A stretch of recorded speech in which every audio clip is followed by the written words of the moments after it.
10 yil qamoq jazosi berildi deyilsa, nimaga? Shuni tushuntirib berish kerak. Sun'iy intellekt. Qanchalik boya aytib o'tganingizdek, chavandoz bo'lishni, ot minishni o'rgatish kerak. Shunaqangi agent yozgan, siz uxlaysiz, u ertalabgacha nimadir izlanishlar qilib narsalar yig'ib keladi-da. Va biz qaysidir ma'noda balkim Fozil odamlar shahri degandek, haligi kitobdagidek bir misol uchun qayerdir ham bir ideal bir narsa qurish uchun xizmat qilishi mumkindir. Agar inson deydi, nafsini darajasi ustiga chiqib olsa, aqlining ustiga chiqib olsa va ruhining ustiga chiqib oladigan bo'lsa deydi, u deydi hayvondan battar darajaga keladi. Agar hozir u oddiy promptingni va ChatGPT ishlashni bilishmasa, darrov yaqinda chiqadi mana bu narsalar. Mana vakil o'zi shu ish qilinyapti-ku vakilda, ya'ni har bitta sohaga yechim qilinadi. Qalb o'sha ruhi bir asosiy qismi deyilsa, ulamolarimiz aql haqiqiy ilm qalbda deyishadi-da. Chet elda o'sha narsani ko'tarib, mana odamlar gavjum joyda men mana shu narsani qildim degan jazo o'rtada turgan sun'iy intellektda qo'yilgan talablar unga, ya'ni standartlar, unga yuklatilgan promptinglar hammasi shu filtrdan bu yoqqa tushirib yubormaslik kerak. Ushlab turish kerak. Masalan, OpenAI hozir foyda ko'rmayapti-da.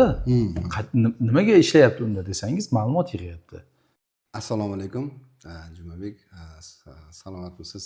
Bugun juda ham dolzarb bo'layotgan mavzulardan bittasi sun'iy intellektda dunyodagi haligi rivojlanish taraqqiyoti qanchalik darajada hamma sohalarga jabhaga kirib ketyapti. Siz sun'iy intellektda aynan shu soha bo'yicha bir mutaxassis va butun dunyoviy haligi reytingga qaraganda ham juda ham haligi top o'rinda mutaxassis bilamiz va buni ilmiy ish sifatida ham yo'qlagansiz, ya'ni PhD nimangiz bilan hozirgi kunda Janubiy Koreyada. Shuning uchun sizni bilan bir suhbat qilishni bir lozim ko'rgandik. Biz huquqshunos sifatida O'zbekistondagi huquq sohasiga tatbiq qilinishi borasida va O'zbekistonda sud tizimiga ham tatbiq qilinish. Mana dunyoda ham misol uchun Xitoyda robotlar sudyalar paydo bo'ldi, o'sha ancha vaqt prokurorlar paydo bo'ldi, ya'ni AI prokurorlar. O'zbekiston ham bu borada ancha samarali, salmoqli ishlar amalga oshirmoqda va siyosiy nuqtai nazardan ham qarorlar chiqyapti. Misol uchun bularni ro'yobga chiqarishlik qanchalik darajada mumkinligini bilish uchun va buni bizning imkoniyatlarimizni bir qanaqadir bir aniqlash uchun va O'zbekistonda qanchalik bu narsa mumkin texnik jihatdan ham va huquqiy jihatdan qisqacha bir suhbat qilish lozim ko'rdik. Rahmat Abdulloh aka, avvalambor siz bilan ham muloqot qilib juda ham xursand bo'lamiz. Ya'ni sohadagi kuchli huquqiy ekspert sifatida birinchilardan bo'lib mana xalqimizga o'sha huquqiy savodxonlikni shakllantirish uchun ko'rganmiz sizni ko'p ijtimoiy tarmoqlarda boshida chiqib bunaqa qilganingizni. O'zim ko'p narsa o'rganaman siz bilan suhbatlashib huquqiy sohada.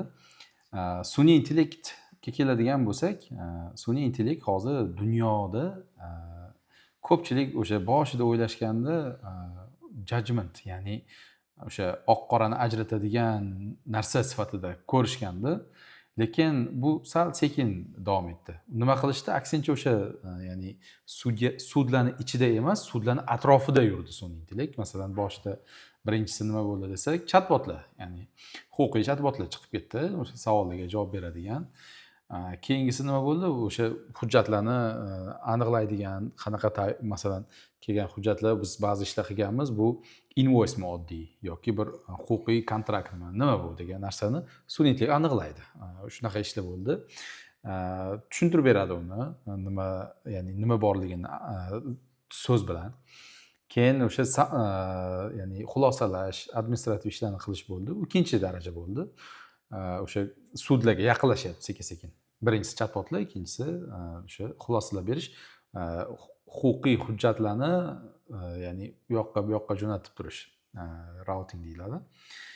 Keyingisi o'sha muhim joylardan biri shaxsni yo'qotish, ya'ni anonimlashtirish. Shaxsni kim yozgani bilinmaydi. Shaxsizlantirish bo'ldi va kerak bo'lgan ichidan qismlarni chiqarib turib qanaqadir hujjatlarni tayyorlash, drafting, ya'ni huquqiy hujjatlar tayyorlash. Keyingisi o'sha eng to'rtinchisi, menimcha o'sha siz so'ragan savol mana shu yerda kelinadi. O'sha nima deydi, sudyalarga yordamchi. Ya'ni qaror chiqarishda masalan borib huquqiy qanaqadir izlanish qilib keladi-da. Hozir biz sohada Karpasiy degan odam chiqqan, u anchadan beri bor edi. Shunaqangi agent yozgan, siz uxlaysiz, u ertalabgacha nimadir izlanishlar qilib narsalar yig'ib keladida. Zo'rda masalan anaqa sudyalar uchun shunaqa qilib kelsa, 4-inchisi endi boshlanyapti bu lekin. Va o'sha ya'ni sizga nima deydi, har xil keyslar kelgan bo'lsa, ularni solishtirishi mumkin, xulosalashi mumkin. Masalan, qaror chiqarishdan oldin masalan 1000 ta shunaqa keys bo'lgan bo'lsa, sudyaning miyasi turmaydi-ku, lekin sun'iy intellekt hammasini tahlil qilib turib, bu keysga hozirgi ko'rilayotgan keysga qanchalik yaqin tushadi, bunga o'xshash keyslarda nima bo'lgan, boshqalar nima qilgan, shularni sizga shu tartib olib kelib bersa, masalan siz 1000 tani ko'rmaysizda, ichidan bir eng mos 3 tasini olib keladida, 3 ta holatda bunaqa bo'lgan deydi. Keyin sudya qarab turib o'zi qaror chiqarishi mumkin. Va bu ya'ni siz aytgan gap bor edi, mana siz bilan o'sha oldin gaplashganimizda bo'ldi shekil. Ya'ni savol nima? Ya'ni sudyani adolatini ta'minlash uchun ham bu kerak bo'lishi mumkin ekanda. Ya'ni unaqa sun'iy intellekt bu yoqdan chiqarsa, qoida, qaror chiqarsa, endi sudya boshqacha chiqaraman desa, mana bu xatolikni isbotlash kerak qoladi. Shu. Endi O'zbekistonda bu qanaqa bo'ladi desak, buni menimcha siz yaxshiroq bilasiz. Lekin meni fikrimcha texnologiyaga umumiy qaraganda O'zbekiston juda tez rivojlanyapti deb bilaman, tashqaridan qaraganda. Agar olib kiradigan bo'lsak va bu adolat tizimini ta'minlaydigan bo'lsa, katta ish bo'lib ketsa kerak. Inshaalloh. Zo'r. Mana misol uchun mana sun'iy intellektda hozir mana aytib berayotganingizda bitta savol tug'ildida. Qanchalik haligi biz sun'iy intellekt bilan muloqot qilish uchun tayyor bo'lishimiz kerak degan savol paydo bo'ldi. Misol uchun hali sudya men sraz sudyani qo'ydim, hali uxlayotgan paytda tasavvurimda ma'lumotni yig'ib keladi degani bu sudya yordamchisi. Hozir misol uchun agar vizual tasavvur qiladigan bo'lsak, sudya yordamchisi misol sudda anaqani protokol bayonnoma yurg'izadi, sud majlisi bayonnomasini anaqalarni yurg'izadi va u ko'proq qarorlarda menimcha men shunaqa tushunaman, men sudda ishlamaganman, lekin haligi birinchi birlamchi loyihasini tayyorlashga harakat qiladi va sudya uni to'liq o'zi ko'rib, albatta uni to'liq tahlil qilgan holatda keyinchalik ya'ni bayonnomani berish orqali va undan keyin o'sha asosiy bayonnomani tashkil qiladi baribir. O'sha bayonnomasini taqdim qiladi va uni ma'lum bir berilgan shabloniga qarorda u keyin qolganini sudya o'zi tahlil qilib, kvalifikatsiyalarini boshqasini to'g'irlab, malakalash va boshqa. Endi bu yordamchi odamni haligi funksiyasini to'liq hozir siz aytayotgan holatda sun'iy intellekt undan ham ziyoda ravishda, ya'niki u uxlash shart emas, ya'niki odam bo'lgandan keyin uxlashga baribir ehtiyoji bor. Uxlamaydigan darajadagi agent butun kerak bo'lsa haligi bizda misol uchun sudlarda shunaqa narsalar borki, mana O'zbekistonni qonunchiligidan ko'ra agar xalqaro shartnomalarda boshqacha holat ko'rsatilgan bo'lsa, demak unga birinchi birlamchi unga qo'llanish kerak. Ya'ni insonparvarlikka oid masalan keys ko'rayotgan paytda. Uni lekin o'rganishga imkoniyati yo'q. Ya'ni u tomonlarni o'rganib chiqib, mana konvensiyalarni o'rganib chiqib, buni amaliyotda qo'llanilmaydi-da ko'pincha bunaqa holatlar. Ya'ni O'zbekistondagi bor bo'lgan qonuniyat bizda как imperativniy anaqa fundament sifatida qo'llaniladi. Lekin aslida hali miyani ochishimiz kerak deymiz-ku, miya ochadigan bo'lsak, dunyoga qarab, okeanga qarab sal sho'ng'izsak, bu sud olamidagi bu narsa ko'proq o'sha xalqaro normalarga qo'llanishlik amaliyotini yuzaga keltirish mumkin misol uchun. Zo'r narsa aytdingiz. O'sha xalqaro deganingizga biz Humblebee xalqaro kompaniyamiz-ku, masalan UKdagi kompaniya bilan ishlayapmiz. Qaysidir huquqshunos UKning huquq normalarini biladi, O'zbekistonnikini bilmaydi. Qaysidir huquqshunos O'zbekistonnikini biladi, UKnikini bilmaydi. Lekin shartnoma tuzsak, ikkovini ham hisobga olish kerak. Sun'iy intellekt ikkovini ham biladi. Mana shu joyda, ya'ni o'rtada qanaqadir o'sha huquqshunos tursa, siz aytayotgandek, u moslab berishi mumkin. Ikkala komparativ haligi ishlaydi, funksiyasi ishlaydi, ya'ni taqqoslash dedik, taqqoslash funksiyasi orqali o'sha muvofiqlarni to'g'irlab ketish mumkin deyapsiz. Shunaqa. Bizda haligi mana misol uchun men advokatlar bilan ishladimda, ko'proq yuristlar bilan ishladim, o'zim ham advokatman. Ya'ni vakil ayb mahsulotimizni o'sha tatbiq qilishda ko'proq advokatlardan haligi o'rgatish jarayonida sun'iy intellektdan foydalanish madaniyatini birinchi singdirib, undan keyin mahsulotni sotish, birinchi ehtiyoj yaratish, keyin mahsulot yaratish, ozgina biznesmen ham bo'lib ketdik bu borada. Shunga borganda nima bo'ladi desangiz, bu yoq tomonda bular baribir ham ma'lum bir soha vakillarini o'qitishda ehtiyoj bor ekan. Sababi birinchidan u bilan muloqot qilishdi. Ya'ni maksimal darajadagi siz aytganingizdek tuni bilan hozir agent izlab chiqish uchun unga misol man nazarimda bir yarim varaqlik prompt yozib berish kerak bo'ladi. Sababi uni hammasini tushuntirish kerak. Qanaqa kriteriyalar bilan nimalarni olish filtratsiyalarini tushuntirib berish kerak va tabiiyki u bitta shablonni filtr qilib qo'ysa, uni har kun qilish mumkin o'sha filtrga muvofiq. Va buni misol uchun bilish uchun lekin sun'iy intellekt bilan muvofiqlashgan kadrlarni haligi o'qitib o'sha sun'iy intellektga moslashgan haligi kadrlarni ko'proq shakllantirishga harakat qilishimiz kerak ekanmi deb o'ylayapman-da. Ot va chavandozga qaytaylikmi? Chavandoz bo'lish kerak-da.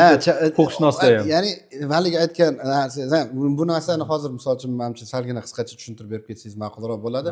Qanchalik biz unga tayyor bo'lishimiz kerak. Ya'ni hozirgi aynan holatda biz haligi biz eshitayotgan odamlar misol uchun tushunamiz, что sud baribir bizdan mavqeyan yuqori, haligi ancha ilmli bo'lgan, salohiyati kuchli bo'lgan odamlar hamma sudni yana men o'zim shaxsan juda ham katta hurmat qilaman, lekin yangilik baribir yangilik. Texnologiyaga kirib borayotgan paytimizda, demak, bu ozgina shu tomonlama o'qish talab qiladi va shu o'qish talab qilgan holatimizda qanchalik boya aytib o'tganingizdek chavandoz bo'lishni, ot minishni o'rgatish kerak. Ya'ni soha mutaxassisiga o'rgatish kerak. Va uning muhimligi qanchalik? Ha. O'zi 3 xil daraja bor. Sudyalarga o'sha birinchi darajani o'zi yetadi. AI ni foydalanuvchisi bo'lish. Uni o'zi ham oson emas-da. AI dan foydalanish ham uchun siz u nimaligini, qo'ldan nimalar kelishini, ya'ni nima savollarni undan so'rash kerakligini bilish kerak. Masalan, ba'zida noto'g'ri savol so'raydi-da. Endi ya'ni nima deydi? O'zidan ustun deb o'ylab turib so'rashi mumkin-da. Unaqa emas. Buni ot deb bilishimiz kerak. Bu aqlli deb emas. Bunda o'sha hamma ma'lumotlarga nima deydi? O'sha access bor. Ya'ni bora oladi, internetda ko'rgan.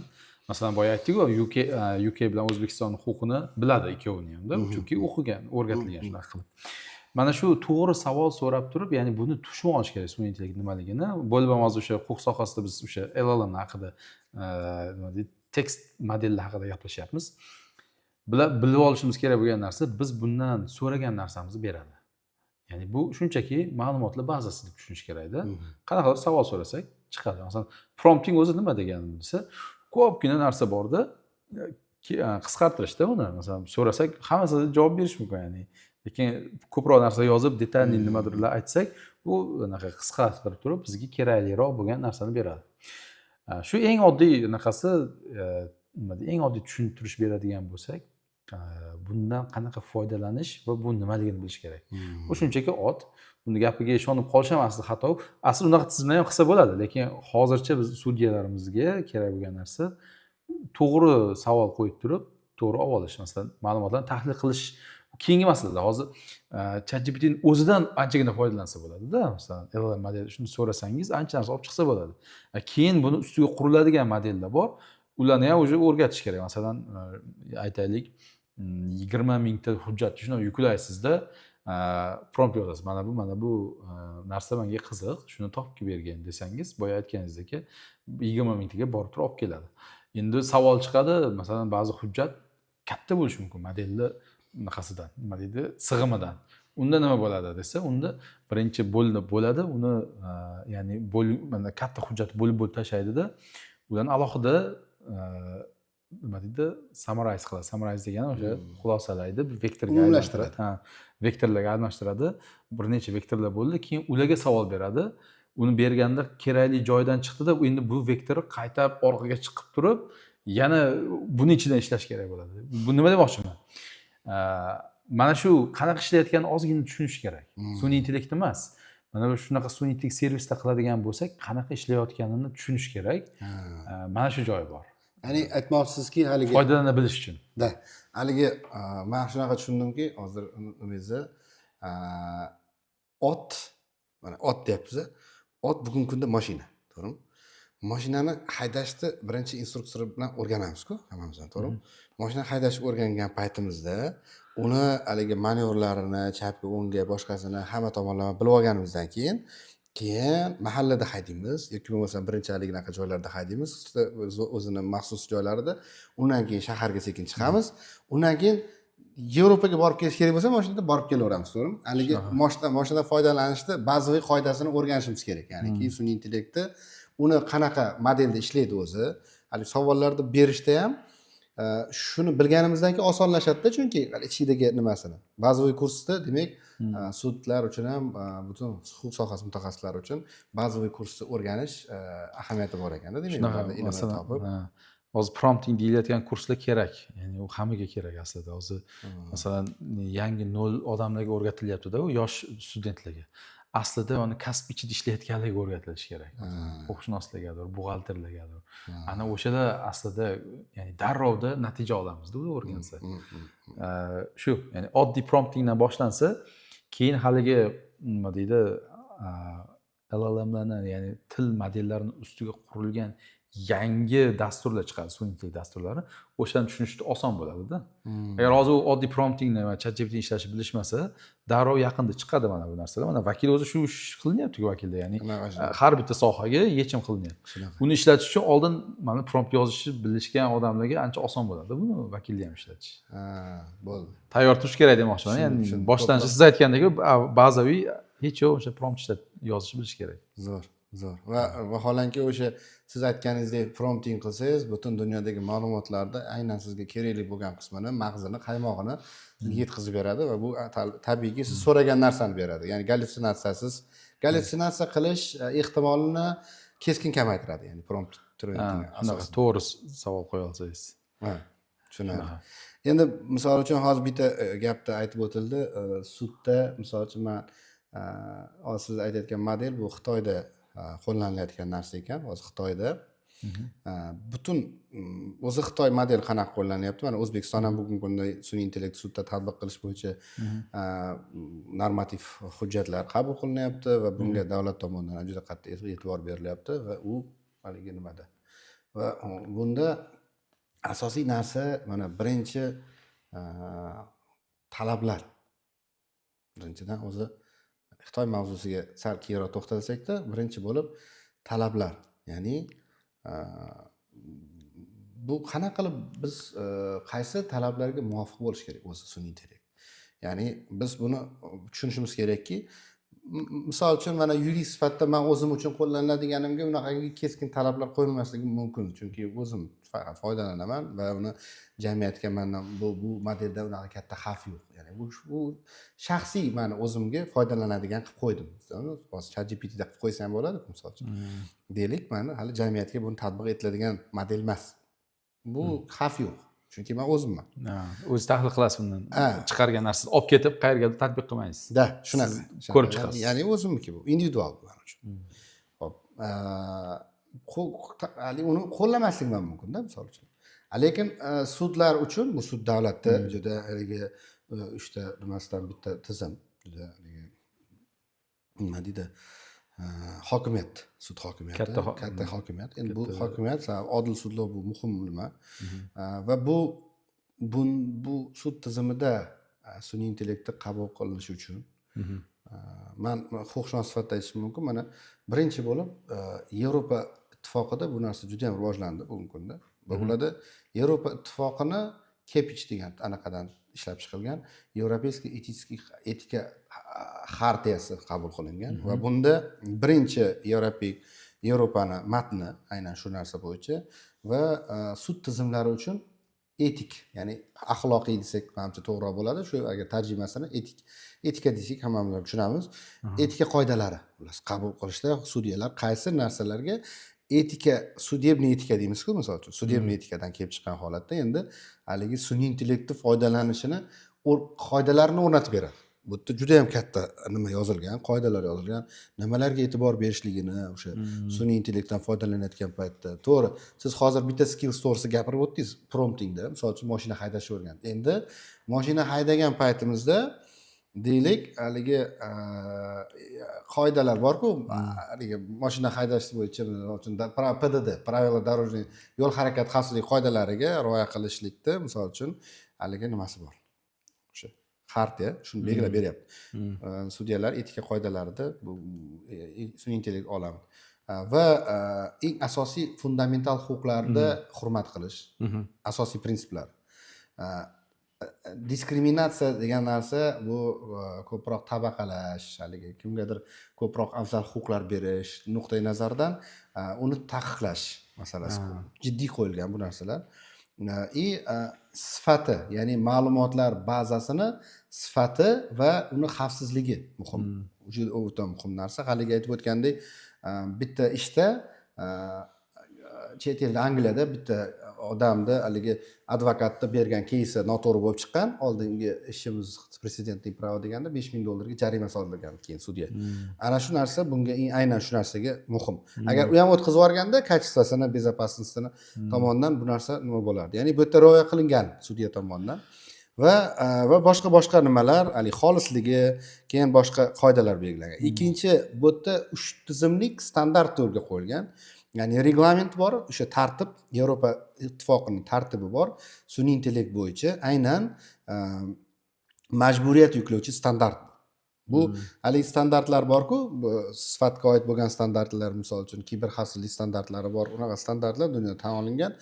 Bu 24-yilda qabul qilingan reglament va bu aynan sud tizimiga oid va undan keyin UNESCOning 2025-yildagi boshqaruv tamoyillari bor. 15 ta boshqaruv tamoyillarini yoritib bergan. O'sha tamoyillarga muvofiq bo'lish kerak sud tizimida o'rnatilgan sun'iy intellekt deb haligi 3 ta darajali tizim qo'yilgan. Va bu talablarga muvofiq bo'lgan holatdagina sun'iy intellekt o'sha tizimda ishlashi mumkin. Sud hokimiyatini ishlatilishi mumkin degan talab qo'yilgan. Va buning ichida sun'iy intellektga bo'lgan talablar bor. Siz bunga qanday qaraysiz? Buni ahamiyati nuqtai nazaridan qanday yondashasiz bunga? Va sud hokimiyatida, misol uchun O'zbekistonda bu narsa qilinadigan bo'lsa, texnik jihatdan qaysi jihatlarga e'tibor berish kerak bo'ladi? Ya'ni omillarga va umuman xavfsizlik nuqtai nazaridan qanaqa yondashgan bo'lardingiz? Mana shu standartlarni qo'llash bo'yicha. Ancha gaplar muhim nuqtalar aytildi. Masalan, AI Act bor EUdagi va siz aytayotgan 2024 qabul qilingan reglamentda, ya'ni etika haqida gapirilyapti-da. Maqsad AIga ishonsak bo'ladimi? Qaysi shartlar bajarilganini ishonsak bo'ladi. Bittasi. Ikkinchisi, siz aytyapsiz, qanaqa qilib ishlatish kerak o'zi huquq sohasidagilar, masalan, bo'ldi o'sha sudya sun'iy intellekt ishlataman desa, qanaqa ishlatish kerak deyapmiz. Va boyagi keysda aytdingiz, jarima to'lagan 5000 odam. Ya'ni yo'q moddani aytgani to'g'rimi u? Ya'ni ChatGPT aytib bergan, kimdir aytib bergan. Yo'q keysga havola qilgan. Ya'ni ularda prezidentning pravo-ku, haligi sud amaliyoti bo'ldi, mana bu keys bo'yicha shu keysga o'xshash bo'lgan mana keys deb misol keltiryapti-da, bu keys yo'q bo'lib chiqyapti. O'ylab topilgan ChatGPT tomonidan. Bu o'sha falsafani to'g'rilab olish kerak dedim. Ya'ni boshda aytganimizdek, AIni biz ot deyishimiz kerak. Nega desak, sun'iy intellekt bu odamni intellektini mimika qilishdi aslida. Odamdagi, lekin odamda faqat mana bu ko'ringan narsa emas, ko'rinmagan ruh bor, qalb bor. Qalb o'sha ruhni bir asosiy qismi deyilsa, ulamolarimiz aql, haqiqiy ilm qalbda deyishadi-da. Agar sun'iy intellekt u yo'q bo'lsa, demak biz sun'iy intellektga shunchalik ishonishimiz kerak ekanda, ya'ni uni ot sifatida ishlatishimiz kerak ekanda degan xulosa chiqadi. Bundan nima demoqchiman? Sun'iy intellekt xato qilishi mumkin. Mana shu narsani qabul qilishimiz kerak. Bu ot va bizga chavandoz muhim. Ya'ni bu nima deyapti desa, bu sudya sun'iy intellekt chiqarib berdi deb turib ishonib qolishi xato. Ya'ni sudyalarga mas'uliyat yuklayapti. Agar ishlatayotgan bo'lsa, ular chavandoz bo'lib ishlatish kerak-da. Sun'iy intellekt chiqarib berdi, buni qabul qildik emas. Nega chiqardi buni? Masalan, orqasida masalan interpretability deyiladi AI machine learningda. U degani nimaga asoslanib mana shu qarorni chiqardik? Masalan, kimdir aybdor deb topilsin deyilsa, to'g'ri, masalan 10 xil ayblov qo'yilgandir yoki bir qanaqadir guvohlar bo'lgandir, lekin masalan aytaylik 10 yil qamoq jazosi berildi deyilsa, nimaga? Shuni tushuntirib berish kerak. Sun'iy intellekt talqinini, sharhini. Yo'q, uzr, men yaxshi tushuntirmaman. Tushuntirish deganda qanaqa qilib bu qarorga keldi? Ya'ni va u tushuntirib beradi. asoslantirilishini. Ha, u aytaverishi mumkin. 10 ta mana narsalar bo'ldi, shuning uchun bunaqa berildi deb aytish mumkin. Lekin ichkarida shunaqa qilib fikrladimi? Qanaqa qilib fikrlab chiqdi shu yergacha? Mana shu joyi, ya'ni shaffoflik, sun'iy intellekt orqasidagi mexanizm qanaqa qilib fikrlab turib shu yergacha kelyapti degan narsani tushunish kerak bo'ladi. Bu juda katta mas'uliyat yuklaydi sudya tizimlariga, sud tizimlariga. Chunki oson emas. Sun'iy intellekt injenerlarning o'zi yaxshi tushuntirib bera olmaydi nima bo'layotganini. Chunki o'sha gallyutsinatsiya qiladi deyapmiz. Ichkarida qanaqa kelayotganini bilmayman. Juda ko'p milliardlab parametrlari bor LLM tekstoviy modellarning. Qanaqa qilib biz buni tushunamiz qaydan kelayotganini. Shuning uchun ularning ustiga qurilgan boshqacha, ya'ni nafaqat sud tizimlari, balki o'sha sun'iy intellekt injenerlari ham buni moslash kerak o'sha shaffoflikka. Ya'ni qanaqa qilib mana bu qaror chiqaryapti AI prokurorlar masalan yoki AI sudyalar. Shu narsani isbotlash kerak. Buning uchun ya'ni nafaqat sud tizimlariga, balki AI mutaxassislari ham birga ishlash kerak bo'lyapti bu yerda. Oddiy narsa emas. Va bu falsafadan kelib chiqyapti. Ya'ni falsafaga ko'ra AI ni biz ot deyapmiz-da, unga yuklab qo'yishimiz xato. Shuning uchun bizga aytish kerak, qanaqa qilib chiqaryapsan deb so'rasak aytish kerak. Endi ma'lumotlar bazasi dedingiz. Ma'lumotlar bazasi ham katta narsa. Masalan, aytish mumkin, u racial bias ko'rilgan narsa-da. Masalan, qora tanlilarning ma'lumoti jinoyat qilganlarda ko'p kirib qolsa, masalan 10 ta qora tanli, bitta oq tanli bo'lsa, keyingi safar masalan 10 ta oq tanli jinoyat qilib kelsa, bittasi qamaladi. Lekin 10 ta qora tanli jinoyat qilib kelsa, 10 tasi qamaladi. Mana shunaqa bo'lib qolishi mumkin. Yaxshilab qarash kerak bu narsaga, o'sha racial biasligi. Bu ma'lumotlar bazasini tozaligi, ya'ni siz aytayotgan sifatli ma'lumotlar bazasi bo'lishi. Yana katta narsalardan biri uni himoyasi, ma'lumotlar bazasini. Ya'ni bu nimaga bunaqa deyapman? Masalan, Amerikada Palantir degan kompaniya bor. Amerikaning har bitta departamentlarining ma'lumotlari uni qo'lida. Tasavvur qiling, men masalan Palantir bo'lsam, Amerikaning har bitta departamentlari ma'lumotlari men qo'limda. O'zi departamentlar nimaga alohida qilingandi? Masalan, nima deydi, pensioniy fond bilan soliq tizimi nimaga alohida qilingandi? Ikkovi bir ham, ya'ni bu bilganni bu bilmasinki, demokratiya bo'lsin, adolat bo'lsin deb qilinganda. Lekin mana sun'iy intellekt provider sifatida Palantir hammasini biladi hozir. Mana shu, ya'ni nima deydi, bu monarxiya deymizmi, nima deydi shuni, monopollikdan qochish kerak. Bitta joyda bo'lib qolmaslik kerak bu narsalar. Ya'ni masalan sud tizimida sun'iy intellekt modeli ishlatilsa, bitta monopolligi bo'lmaslik kerak derdi bu narsa. Bu katta xavf. Ya'ni yana bir aytadigan bo'lsak. Hozir aytib o'tgan narsalaringizdan ozgina bir ikkita haligi fikriy xulosalar, boshqa anaqalar bo'lyapti. Mana tamoyilda eng asosiysi, haligi xartiyadagi asosiy tamoyil inson ustidan sun'iy intellekt qaror qabul qilish mumkin bo'lmasligi kerak. Bu shart, juda ham haligi majburiy qoida. Ya'ni insonga nisbatan sun'iy intellekt qaror chiqarishi mumkin emas. Bu menimcha hali kelajagimizda qanaqa bo'lishi mumkin bo'lgan xavflardan ham ko'rsak bo'ladiki, hali ruhiyati yo'q sababi uni. Ruhiyati yo'q. Ya'niki bizda bu bo'yicha qonunda ham bor, hali sudya dalillarga asoslangan holatda qonunga qo'llanilib, ichki ishonchi bilan sud qaror qabul qiladi. Ya'ni ichki ishonch degan joyda hali aytganingizdek ruh turibdi. Hali siz aytganingizga modelировать qilib chiqadigan bo'lsak, ya'ni nimadan tarkib topadi o'zi sun'iy intellektda nimasi? Faqat shu ruhiy tomoni yo'q.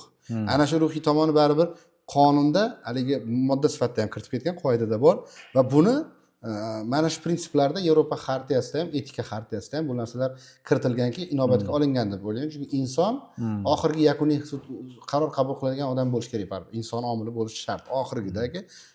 Lekin buni masalaga sal boshqacha tomondan yondashaylik. Misol uchun, men o'ylayapman, hozir men aytib bergan narsangizdan kelib chiqyapman-da, men shunaqa fikrda kelyapmanki, odamda agar sud uchun qonun bor, Lexusdan foydalanyapti buguna. Normadan foydalanyapti. Yana biron bir narsalardan foydalanyapti. Manba, buni. Sun'iy intellektni sudlar faqatgina manba deb qaraydigan bo'lsa, manba o'laroq qabul qiladigan bo'lsa, bu alohida bir tizim sifatida sun'iy intellektni sud tizimiga tatbiq qilish, boshqa degan islohotlar, boshqa narsalarga men juda katta hojat ham bo'lmaydi-ku demoqchiman. Sababiki, bu o'zini xohishi sudyani uni qabul qilishi ham mumkin, foydalanishi ham mumkin. Lekin ikkinchi jihati borki, sudlarda dunyoda, mana Xitoyda nima bo'lyapti? Sudga yordamchi bo'lyapti-da sun'iy intellekt va ular sudni tiyib turuvchi, ya'ni korrupsiyani oldini oluvchi mexanizm sifatida ham sun'iy zo'r intellekt narsa qo'llanayapti. gapirdi. Ya'niki bular birinchi bo'lib sudyaga o'z versiyasi bo'yicha qaror beryapti. Haligi aytayotganingizdek, sizni asoslantirish, qaror qanchalik asoslangan degan qismidan tashqari sudya o'zini chiqargan qarorini sun'iy intellektga tashlayapti va sun'iy intellekt buni tekshirib beryapti yoki bo'lmasam birinchi bo'lib sun'iy intellekt qaror qabul qilyaptida, sudya uni ko'ryaptida, nima uchun bu bilan kelishmadi sun'iy intellekt bilan haligi holatda va buni kelishmaganini haligi bitta o'zini fikri sifatida beryaptida, uni ustidan keyin kollegialniy bu masalani ko'rib, hali sudyani buni inkor qilganligi to'g'rimi, noto'g'rimi degan ma'nodagi oxirgi yakuniy qaror chiqarilyaptida va bu orqali ko'proq korrupsionniy haligi elementlar yo'qolyapti va sudga nisbatan ishonch oshyapti deb haligi nimasi bor. Zo'r savol bo'ldi. O'zi rostdan, ya'ni bir necha ekspertlar nimaga olinadi? Hakamlar ko'pincha. O'sha korrupsiyani oldini olish uchun-da. Endi sud holatida bilmadim, u qimmat bo'lganiga sudya bitta bo'ladimi odatda yoki o'zi shunaqa bo'lishi kerakmi? Bilmadim, buni falsafasiga kirish kerak, balki siz yaxshi bilasiz. Endi sun'iy intellekt ularni tiyib turishi deganda men hozir bitta gap esimga kelib qoldi. Odam hozir, ya'ni odamda ruh bor deyapmiz-ku, to'g'rimi? Ya'ni sun'iy intellektda yo'q, shuning uchun odam ustun deyapmiz-ku. Lekin ba'zilar ruhi yo'q bo'lib, masalan, korrupsiyaga kirib ketsa, u hayvondan past darajaga tushib ketishi mumkin-ku. Ya'ni masalan sun'iy intellektda bir ot darajasi desak, korrupsiyaga uchragan sudyalar sun'iy intellektdan past darajada bo'lishi mumkin. Lekin etikasi yuqorilar aksincha sun'iy intellektdan yuqori bo'lishi mumkin-da. Endi o'rtada sun'iy intellektni ham qo'shsak, masalan, nima deydi, sal o'rtachasi olinadi, o'rta arifmetik olinyapti. Ikkita balans beruvchi haligi nima olish mumkin. Va o'sha sun'iy intellektga o'sha imkon qadar mana bu pastga tushib ketgan, korrupsiyaga tushib ketgan odamlarni tiyib turish uchun ishlatilish menimcha zo'r narsa bo'lsa kerak.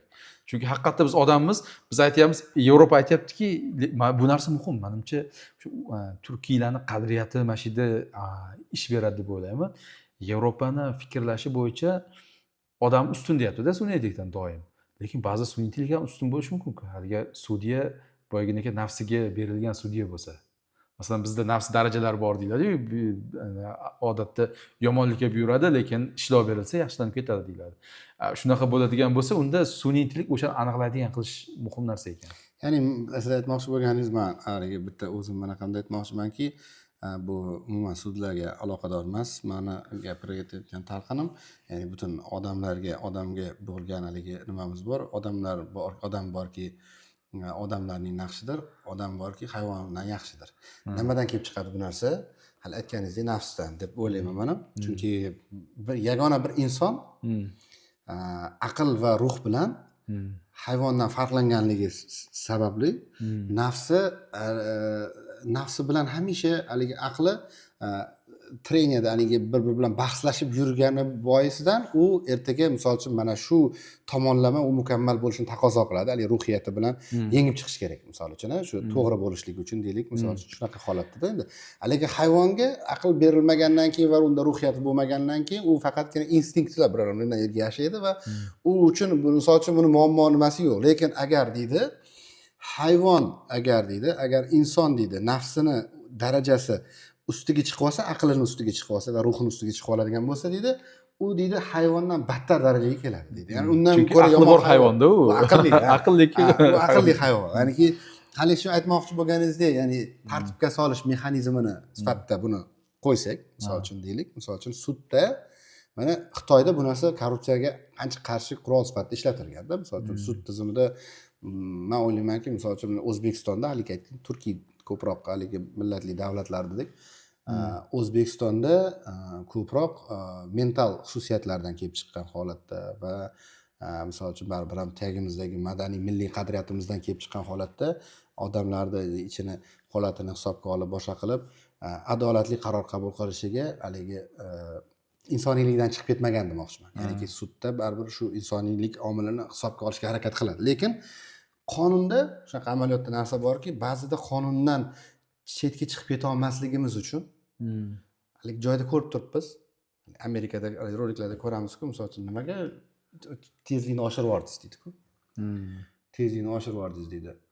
Deydi, men o'ladigan holatda odam kutib turuvdi, kasalxonaga yetib borishim kerak, ayni shu lahzada yetib borishim kerak edi deydi. Va shuning uchun deydi, men shuni chekinishga to'g'ri keldi men qoidadan deydi, men buni aybimni tan olaman deydi. Va natijada oxirgi natija nima bo'ldi desa, mana bunaqa narsa bo'ldi deydi, men bu odamning jonini saqlab qolishga qanaqadir erishildi deydi. Demak, men bo'lganda deydi, qozi aytadi sudya, men bo'lganda deydi, ayni shu narsani qilgan bo'lardim deydi. Da unga nisbatan qanaqadir ogohlantirish beradi. O'zini empatiya bor-da bu yerda. Da, ana shu empatiyadan kelib chiqyapti-da. Ana va kuchli gap bo'ldi hozir. Empatiya yo'q sun'iy intellektda chunki. Ana shu narsa sun'iy intellektda yo'q.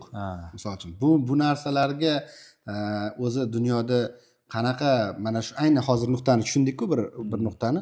Ana shu nuqtani haligi korrupsiyani oldini olish chorasi sifatida va sudni qanaqadir tartibga haligi solishda, endi haligi tezligini-ku, men hozir keyingi savol bermoqchiman, bu tezligiga o'tmaganimiz ma'qul hozircha.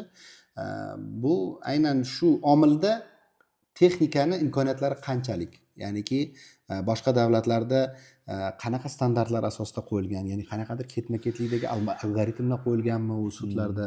Qanaqa qilib, misol uchun Xitoyda tizimida bu bizda imkonlimi bu texnik nuqtai nazardan sizga как mutaxassis sifatida? Endi boyagi gapda masalan ruhiyatni inkor qilgan davlatlar boshqacha bo'lishi mumkin-da. Lekin men aytgan bo'lardim, 3 ta darajaga qo'ysak yaxshi bo'ladi derdim. Masalan, o'zimizda o'sha sudya, bu yerda sun'iy intellekt bo'lsa, bu yerda endi nafsiga yengilgan sudya bo'lsa, va sun'iy intellekt mana tushirib olmaslik kerak-da. Qaror chiqayotganda hech yo'q, mana bu darajada bo'lishi kerak. Pastga tushib ketmasin, ya'ni nafsi yengilganga tushmasin-da, lekin bundan yaxshi bo'lsa bo'lsin. Magar mashina ushlab bersa, ya'ni qarorlarning adolatliligi pastga tushib ketishi ham mumkin, yo yuqori ham bo'lishi mumkin. Men aytmoqchi bo'layotganim, sun'iy intellektdan doim yuqori bo'lishi mumkin. Siz aytayotgandek, agar empatiyasi bo'lsa, adolatli bo'lsa, ruhiyati yaxshi odam bo'lsa, pastga tushib ketishi mumkin. Teskarisi bo'lsa, ruhiyati nafsiga yuradigan korrupsiya bo'lsa-da. Men aytayotgan narsam, unga yo'l bermaslik kerak. O'rtada turgan sun'iy intellektda qo'yilgan talablar unga, ya'ni standartlar, unga yuklatilgan promptinglar hammasi shu filtrdan bu yoqqa tushirib yubormaslik kerak. Ushlab turish kerak. Endi buni nimaga aytyapman? Xitoy balki mana shuni o'zi bilan cheklanar, adolat deb turib, sun'iy intellekt o'zi bilan. Bizniki o'sha qadriyatlarga mos, ya'ni haqiqiy sudyalar balki sun'iy intellektdan ham yaxshiroq chiqara olar. Masalan, siz boya aytdingiz, sun'iy intellekt bo'ldi, tez yurib qo'yibsan, senga jarima chiqadi desa, bu tushuntirib bersa, sun'iy intellektda chunki empatiya yo'q-da, ya'ni masalan, siz nimadir qiynaldim deb aytsangiz, sun'iy intellekt sizga yo'q, shunaqa qiynaldingizmi desa, soxta bu. Ya'ni qalbi yo'q-ku, qanaqa qilib? Endi men empatiya qachon bo'ladi o'zi? Men qalbdan men ham qiynalsam, o'tkazib turib, mana shunaqa qiyin bo'libdi-da, shunaqa vaziyatda bo'lgan ekan deb turib, o'tkazib turib qaror qilsam, ya'ni empatiya bo'ladi o'sha narsa. Men soxtalab, ya'ni siz qiynaldim desangiz, sun'iy intellekt sifatida men ChatGPT sifatida ha yo'q, qiynaldingizmi deyish, u statistik model, ya'ni qalbdan his qilmayapti. Ya'ni buni aytayotganim sababi o'sha empatiyani biz qadriyatni birinchi o'ringa qo'ysak, aksincha sun'iy intellektdan ham kuchli qila olamiz.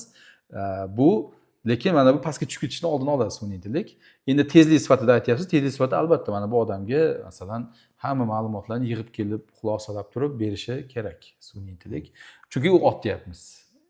Ya'ni men bari o'sha ot sifatida ishlatish tarafdori bo'lardim. Ya'ni o'zi mana bu pastga tushib ketmasligi ham o'sha otdan pastga tushib ketmaydi degan cheklovda.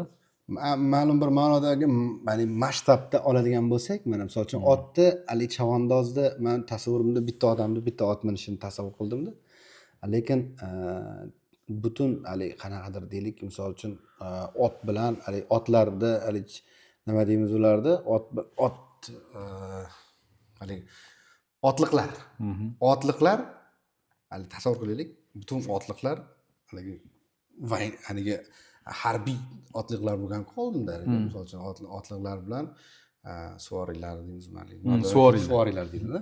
O'shanda misol uchun ketyapmiz-da. Endi harbiyda ham tizim bo'lmasa yutqizganmiz-ku oldin. Hozir misol uchun mana otliq sudyalar tasavvur qilaylik. Lekin ularga qo'yiladigan standartlar bor, misol uchun talablar bor, umumiylikda kelib chiqadigan bo'lsak-da. Chunki men hozir ba'zi bir narsada mavhumlik ko'ryapman-da, chunki mana insonparvarlik nuqtai nazaridan yondashaylik, mana o'sha kriteriyda yuqori qo'yishimiz mumkin, Misol uchun xalq o'zi qonun xalqqa xizmat qilish kerak, uni manfaati uchun yoziladi chunki, to'g'rimi? Xuddiki hozir mana sudya, sun'iy intellekt nima uchun bu fundamental huquqiy prinsiplarni buzilishi bo'ladi agar sun'iy intellekt odam ustidan qaror chiqarsa. Nima uchun? Sababi inson huquqlari hamma narsadan ustun. Bizning konstitutsiyamizda ham bor bu narsada. Butun dunyoni umumiy konstitutsiyasi bor deb hisoblasak, u yerda ham shu qoida bo'ladi, birinchi qoida. Ana inson huquqlari birinchi navbatda turishi kerak. Inson huquqlari insoniylik, insonparvarlikka yonatganda adolat nisbiy tushuncha. Kimgadir nisbatan bo'lgan haligi adolatsizlik kimgadir nisbatan adolatlilik bo'ladi-da, misol uchun. Endi qonuniy nuqtai nazardan qaraganingizda shunaqa. Agar haligi aytib o'tgan misolimda o'rtada bitta odamni hayotini saqlab qolaman deyapti, lekin 5 yoshli bola bilan onasi yo'lda ketayotganda, hali tezlikda o'ziga shuni ravo ko'rib ketayotganligi uchun o'rtada shu onasi bilan ikkalasini urib yubordi, misol uchun. To'g'rimi? Ehtimol yo'q emas-ku, to'g'rimi? Bor edi, to'g'rimi? Narushение qildi-ku. Shuning uchun ham uni oldini olish uchun sudya misol uchun mayli nima qilgan bo'lsang ham qilsan, lekin qonunni buzganlik shuning uchun ham tizim, qonun bor. Shuni ana degan narsa ko'proq Romano German huquq tizimida mana shu qoliplar bor bizda. Anglosaksonda kenglik yo'l beradi, empatiyaga yo'l ochib beradi, bemalol qarab nima qilishi mumkin. Shuning uchun ham ular pretsedentga asoslanadi. Ya'niki bulardagi pretsedent oldingi xuddi shunaqa sudyalarning bergan xulosalari ko'proq haligi takrorlanganda, demak bundan to'g'ri natija oqibat bo'lgan, keyingisi ham to'g'ri oqibat bo'lgan, shunga qarab biz ishlatsak bo'laveradi deydi. Biznikida raz na раз не приходится deydi, hali rus tilida nimasi bor, birga bir to'g'ri kelmay qoladi. Degan narsadan bizda Romano German tizimida qonun ustun. Qonun bilan adolatda ziddiyat kelib chiqadigan bo'lsa ham, men endi amaliyotda ko'p ko'radigan holatimiz bo'ladi. Endi o'zlaricha adolatni tushungan narsamiz qonuniy bo'lmay qoladi. Ana shu holatda ham qonun ustuvorligi bizda baribir birinchi navbatda chiqib qoladi. Adolatdan ko'ra qonun ustun bo'lib qoladi. Shunaqa narsalar kelib chiqadi. Va bu bizdagi eng katta muammolardan bittasi deb men o'zimcha haligi sun'iy intellekt ham lekin shunaqa bo'lib qoladi, ya'ni qonunni ustun qilib qo'yadi-da hozir. Chunki qonuniyatlarni o'rgatsangiz unga shunaqa qonuniyatlar bilan keladi. Shuning uchun ham inson qaror qabul qilishligi muhim, lekin bosqichma-bosqich tizimli olib borganda haligi o'rtadagi dedingiz-ku, empatiyaga beradi-da odam. Misol uchun empatiya deganingizda men ichimdagi narsani bilmaysiz. Men misol uchun sudya bo'lsam, sizga odamgarchilik nuqtai nazaridan yordam beryapman deb insonparvarlik prinsipiga qo'llanaman deyman-da. Qalbimdagi maqsadim bilmaysiz-ku, misol uchun sizdan misol uchun условный $10,000 pora olganman, misol uchun, to'g'rimi? Meni insonparvarligim aynan o'sha pul bo'lgan holatda tutib ketadi. Boshqa paytda insonparvarligim tutmaydi meni, misol uchun. Deylik, odamman, chunki hali aytganda nafsim bor-da meni, misol uchun. To'g'rimi? Ana shu nuqtai nazardan qanaqa qilib buni haligi nima qila olamiz? Haligi korrupsion tomondan tizimni haligi qo'lga qo'yadigan narsalarni tizimlashtirib chiqishga sun'iy intellekt asosida bu narsalarni yo'lga qo'ya olamizmi yoki yo'lga qo'ya olmaymizmi? Tushundim sizni. Ya'ni o'sha sudya sifatida hop mana bu yo'lda ketyapman-da, mana bu yerda insonparvar bo'lib qoldi deyapsiz-da. Unda menimcha o'rganish kerak bo'ladi sun'iy intellekt hamma sudyalarni. Masalan, doim shunaqa insonparvar bo'lib yurgan sudyamisiz yo endi bo'lib qoldingizmi? Deydi. Masalan, bank tizimlarida shunaqa. Masalan, men ertaga borib Yevropaning qaysi shaharidan pul yechsam kartamdan, meni sirazi to'xtatish mumkin. Yoki to'xtatmasligi mumkin. Nimaga to'xtatmaydi? Masalan, men har xil shaharda yuradigan odam bo'lsam o'zi. To'xtatishi mumkin. Doim men Janubiy Koreyada turganman-da, birdaniga Yevropada paydo bo'lib qoldim. Unda anaqa tranzaksiyani to'xtatib qo'yadi. Xuddi shunaqa tizim qilish kerakdir balki. O'sha sudyalarni ozgina adolatni ta'minlash uchun, ya'ni masalan, chiqargan qarorini tahlil qiladigan sun'iy intellekt. Nimaga bunaqa qaror chiqdi desa, chunki doim shunaqa qilinardi, mana prinsip bo'yicha qilinardi deb turib tushuntirib berish mumkin. Yoki o'zgarsa, ya'ni hech ham bunaqa qaror qilinmasdi. Masalan, hozir insonparvarlik deb turib sudya bunaqa qilyapti, lekin tarixida mana keslarda bunaqa bo'lmaganda deb turib shaffoflab tahlil qilib berish mumkin. Lekin men yana bitta yordamchi bo'lsin dedingiz, mana shu joyga qaytgan bo'lardim. Ya'ni hozir qadamma-qadam yuradigan bo'lsak, birinchi o'rinda har bitta sudyalarga yordamchi sun'iy intellekt kerak. Ular nazorat qilishdan ham ko'ra, ularni ishini tezlatadigan. Mana shu narsa birinchi qadam bo'lish kerak derdim. Sababi albatta adolat ham birinchi o'rinda, lekin tezlik tomonidan ko'rilsa, masalan, ko'pincha o'zimizda bo'ladi, masalan shirkat yuritamiz, boshqa qilamizda vaqtimiz yo'q, imkoniyatimiz yo'q. Mana masalan 10 ta muammo borda, 10 tasini men chuqur o'rganib chiqib, keyin qaror qabul qilaman desam imkoniyatim yo'q. Bugun qaror qilishim kerak, 10 ta qaror. Nima qilaman? Kuchim yetgancha ma'lumot yig'aman-da, shunga qarab qaror chiqaraman. Mana shu joyda sudyalarga yordam berish kerakmikin degan tushuncha kelib qoldi hozir sun'iy intellekt. Ya'ni yetarlicha chuqur kirib chiqib turib yordam berish va bu yerda hozir muhim joyi nima adolat emas degan savol yo'qolib ketadi. Chunki siz sudya bo'lsangiz, sizni otingiz sizga moslashgan bo'ladi. Men sudya bo'lsam, meniki menga moslashgan bo'ladida. Shunda ya'ni adolat degan narsada hozir qadama-qadam ketadigan bo'lsak, muammo yo'qda. Darrov implement qilib olsa bo'ladi bu narsani va foydasi ham darrov keladi. Va tahlil haligi aytganingizdek yakunda korrupsiyaga moyillikni ham o'sha qo'yilgan kriteriyalar orqali sun'iy intellekt keyinchalik aniqlab berishi ham mumkin, to'g'rimi? Haligi muayyan bir amaliyot shakllangandan keyin, ya'ni sud tizimiga sun'iy intellekt kirganidan keyin va bunga bizda ham imkoniyat to'liq bor. Ya'niki O'zbekiston ham unga yo'l qo'yib beradi. Ya'niki bu o'ylayman. Mana misol uchun hozirgi aytganingiz kabi sababi bitta narsa qiziqda, mana tezlikka to'xtalyapsiz. Mana butun misol uchun Janubiy Osiyo mintaqasi tezlik bilan adolat bitta degan bo'lardim. Ya'ni o'sha tezlik yetmagani uchun biz adolatsiz qaror qilib qo'yishimiz mumkin-da. Lekin chuqur kirib hamma ko'lamni ko'rsak, tezlik bo'lsa, ya'ni 100% adolatli qaror chiqarishim mumkin-da agar men o'zim adolatli sudya bo'lsam. Lekin men adolatli sudya bo'lsam ham o'sha tezlik yuzasidan nima deydi, ozgina ma'lumotga asoslanib qaror chiqarsam, u adolatsiz bo'lishi mumkin-ku. To'g'ri, masalan, ya'ni bir-birini keltirib chiqaruvchi omillar demoqchisiz. Ha, ikkalasi aloqador demoqchi bo'laman. Juda ham men ham shu fikringizga qo'shilgan holatda shuni aytmoqchimanki, mana 53 millionta Janubiy Osiyoda bu UNESCOning dokladi, ya'ni bayonoti 25-yilda o'rganishgan, tahlil qilishgan ma'lumotlar Janubiy Osiyo mintaqasida 53 millionta ish ko'rilgan. 53 millionta. Bir yildami qancha? Ya, ish ko'rilmagan ish bor. Nerasмотренный bor. Hali ko'rishga ulgurilmagan. Ya'niki 53 millionta ish ko'rilishga ulgurilmagan ma'lumot bor. Va O'zbekiston aholisidan ko'p u. Ha, butun Janubiy Osiyo mintaqasidan olishgan edi bizga ham. Endi mana shu 53 millionta keysda haqiqatdan ham biz mana amaliyot sifatida ham bu narsani qisman, misol uchun men bilgan bilimim doirasida tasdiqlashim mumkin. Sudlar, misol uchun sudlar ulgura olmaydi. Misol uchun men endi huquqshunosman baribir, sudya bo'lmasam, huquqshunosman, menda ham baribir ham haligi ishimni tezligi muhim ahamiyatga ega. Ya'niki agar menda misol uchun shunaqangi yordamchilarim bo'lsa, tabiiyki sun'iy intellekt bitta yordamchi emas-ku. Haligi shtatga sizga berib qo'yadigan sudyaga misol oylik to'lashi mumkin bo'lgan sudya so'rasada bir 4 ta yordamchi bering, 4 ta yordam ulgura olmayapman men desa, misol uchun tizim haligi murojaat qilsa-da raisga unga bermaydi. Misol uchun shtatda qancha oylik to'lash kerak? Oylik katta deydi, misol uchun. Lekin sun'iy intellekt misol uchun o'sha 4 ta odamni ishini bajarib berishi mumkin. Shunaqa.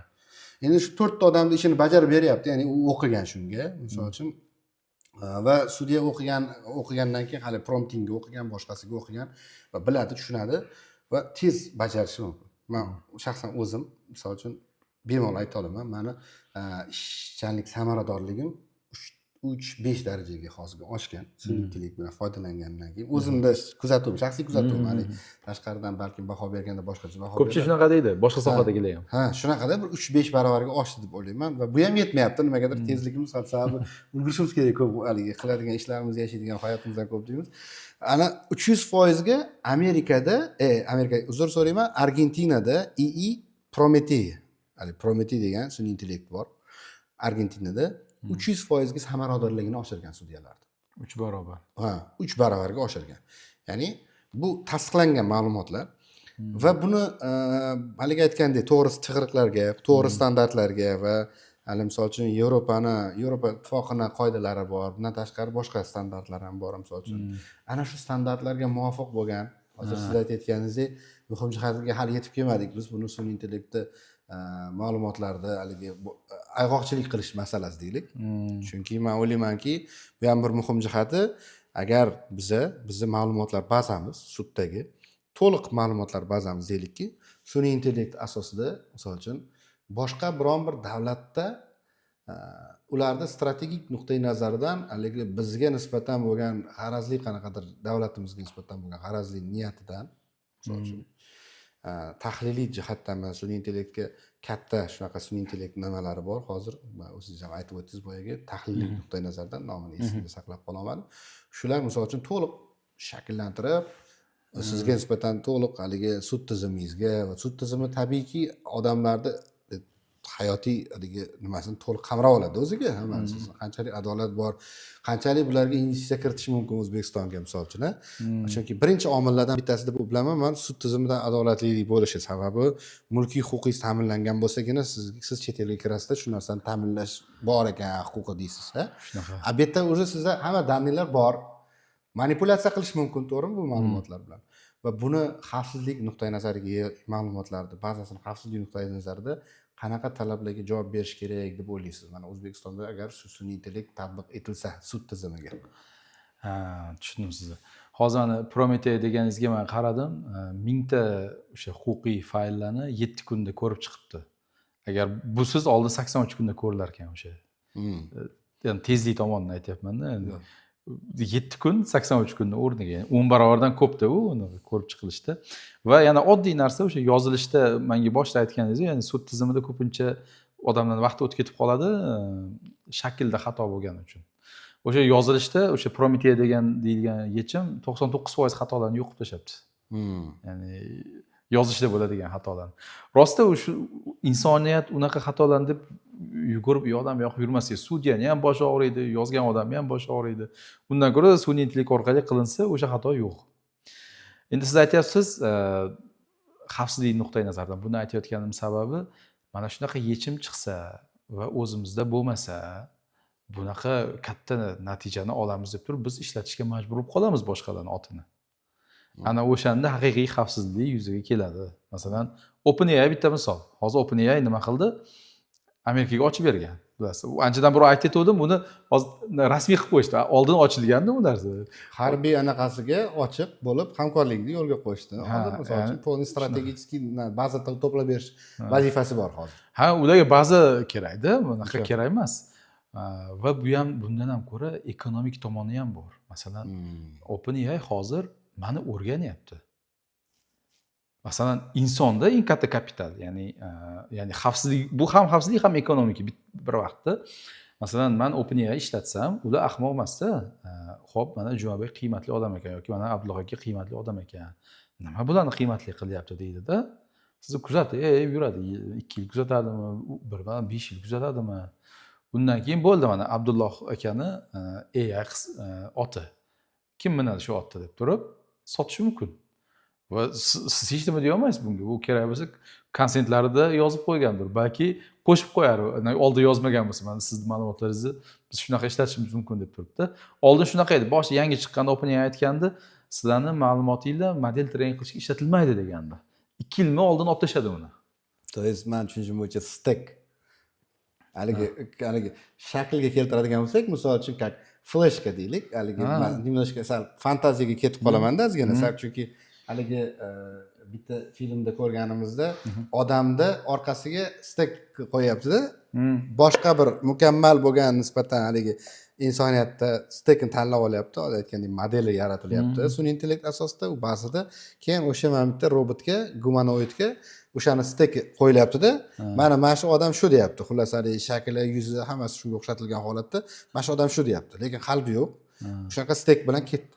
Ya'ni odam birovni modelidan foydalanishligi, ya'ni men o'zim ham o'ylaganman bu narsani, huquqshunos sifatida meni professional klonimni yaratishni o'ylaganman. Ya'niki klon bo'ladi meni, faqat haligi qadriyatimni ham amallab tiqishga harakat qilaman, maksimal yetkazib berishga harakat qilaman. Shunga qarab turib, haligi bir marta bu tomonda ham qiziq joyi bor-da. Bir marta savol berdim, sun'iy intellektga savol berdim. Shu ChatGPT bilan gaplashganimda savol berdim.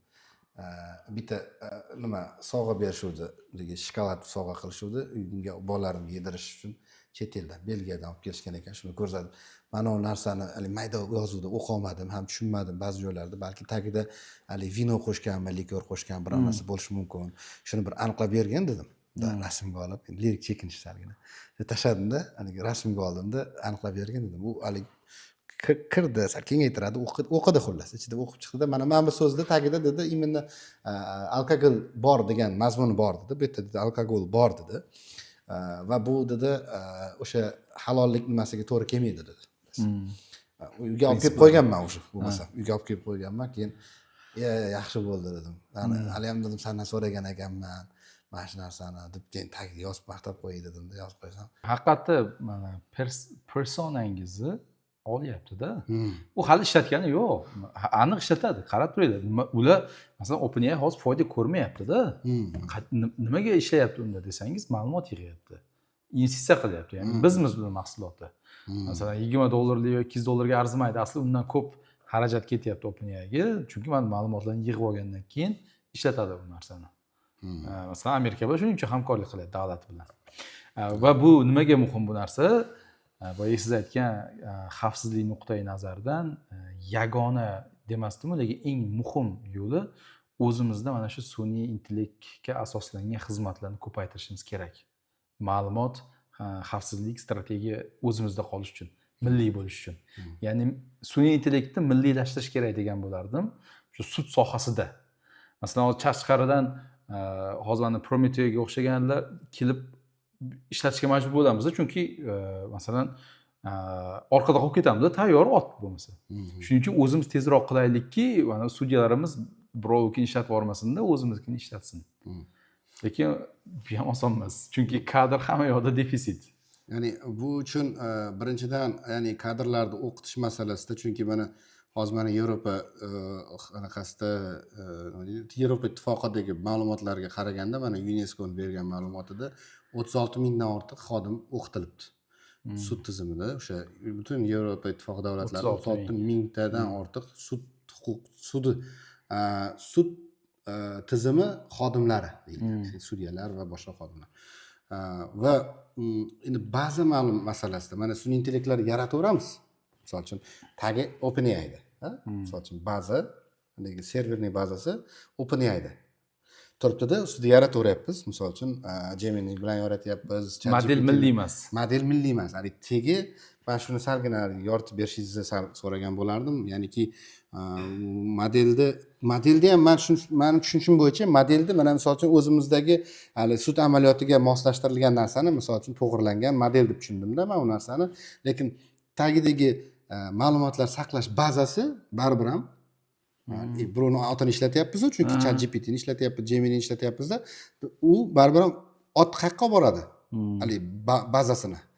Baribir shu o'zinikiga olib boradi, o'zini hali otxonasiga olib borib qo'yadi kechki paytda.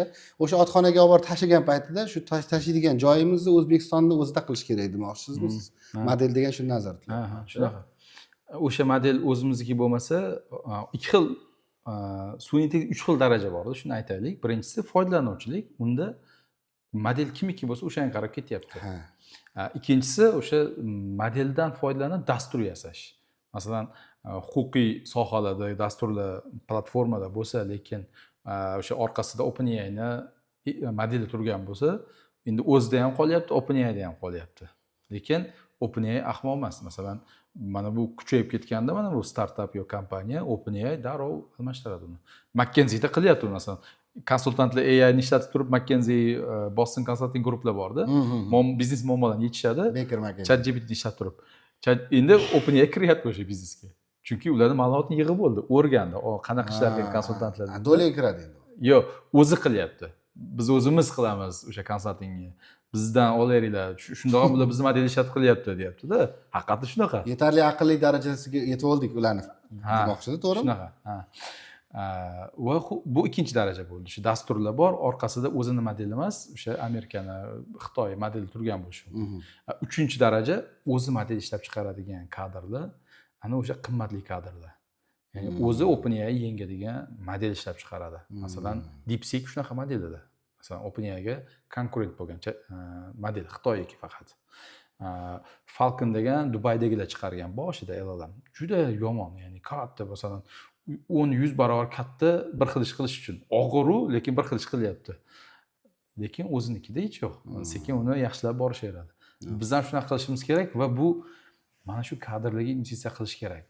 Bu kadrlarni balki qilinayotgandir, biz ko'rmayotgandirmiz, lekin shuni qilmasak, ya'ni shu uni o'zi eng katta muammoni yechardi. Kiber xavfsizlik tomonidan ham, strategiya tomonidan ham, mana bu pullarni bizga olib kelish tomonidan avval biz qila olamiz derdim.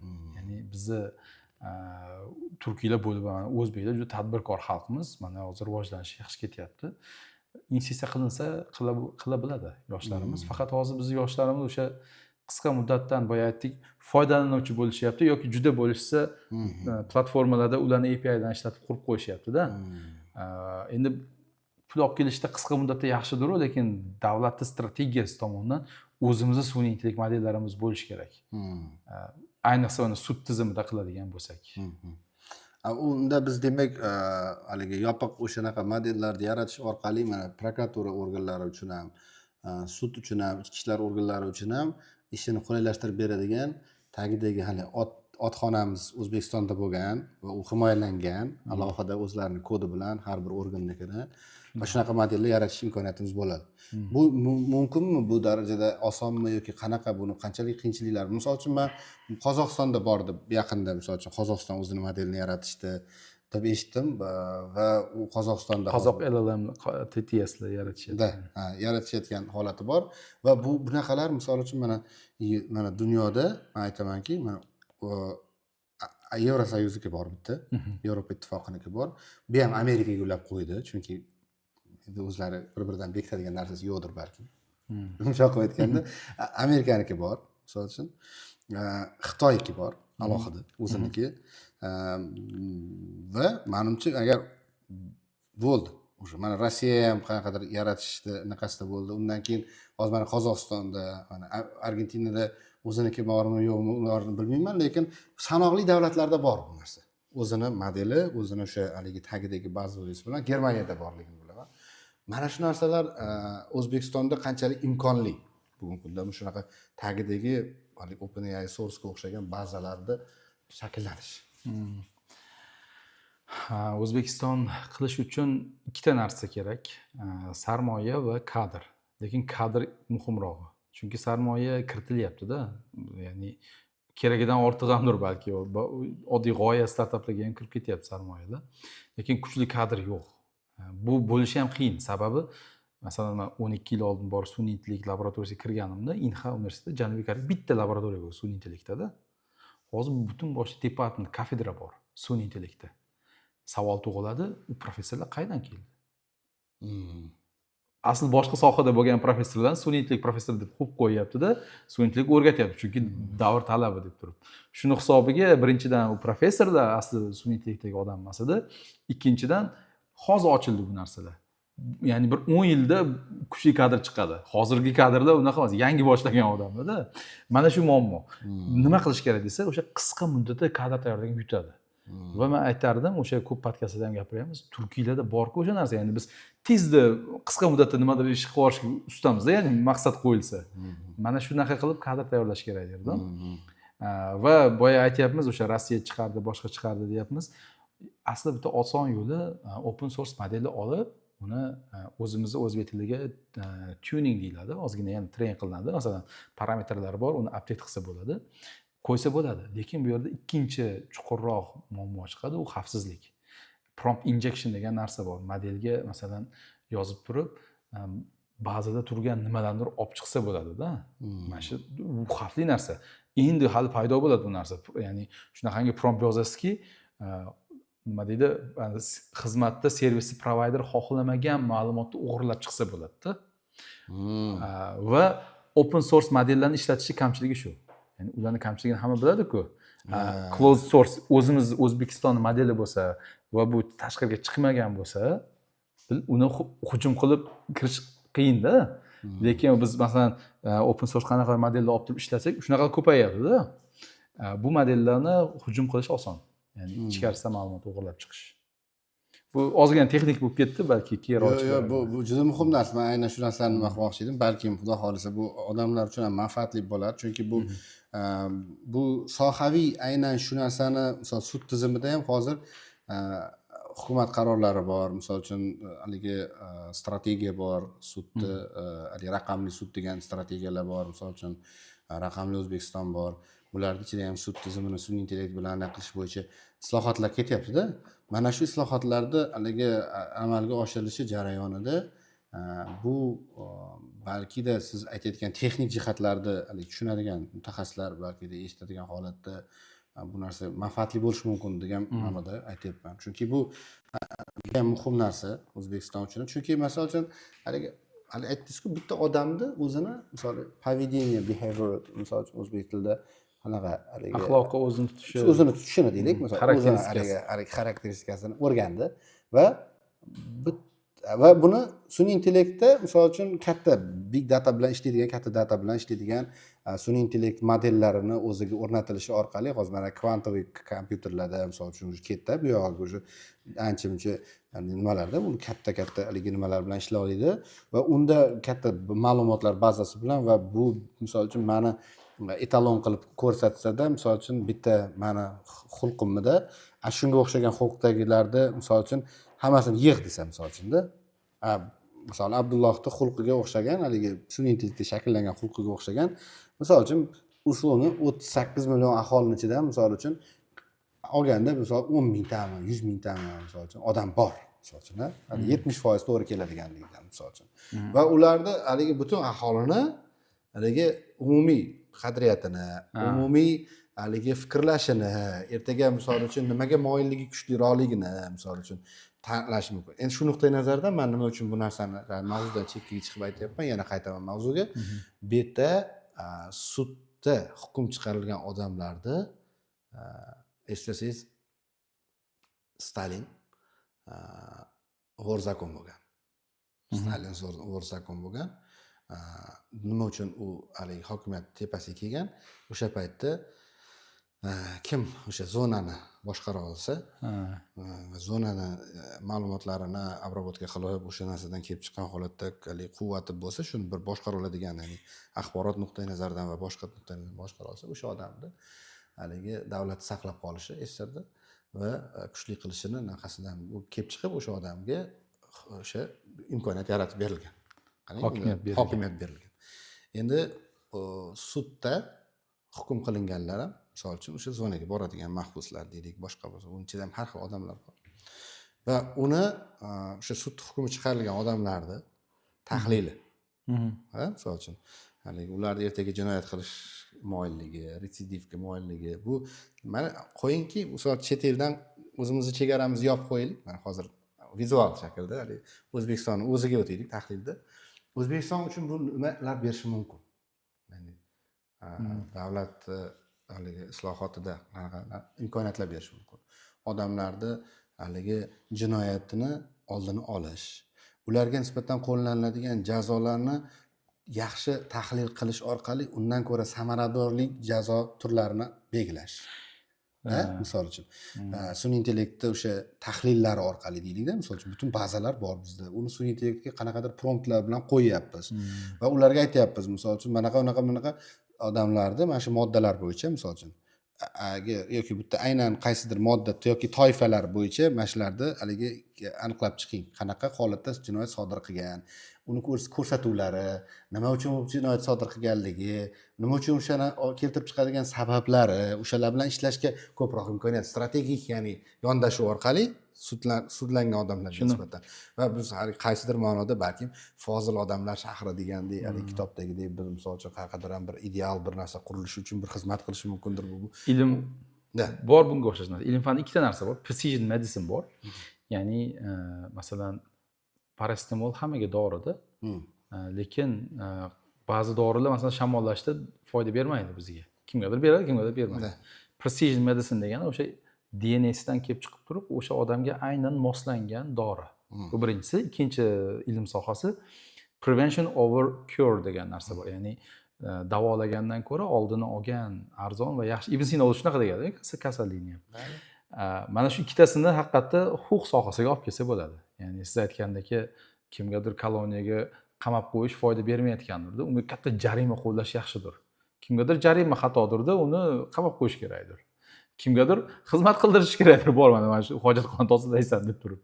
Mana shu narsadan sun'iy intellekt bilan tahlil qilib turib, to'g'rilasa bo'lishi mumkin haqiqatda. Va kimdir boya aytilgandek, oldini olish mumkindir. Masalan, ketyapti, hozir mana shu ketishda ketsa, bu ertaga odam ham o'ldirish mumkin yoki mana jinoyat qilish mumkin deb turib, avvaldan prognoz qilib turib, oldini olib qo'yish, o'sha bitta odamni o'ldirib qo'yishdan oldin. Bu narsa ham mumkin albatta.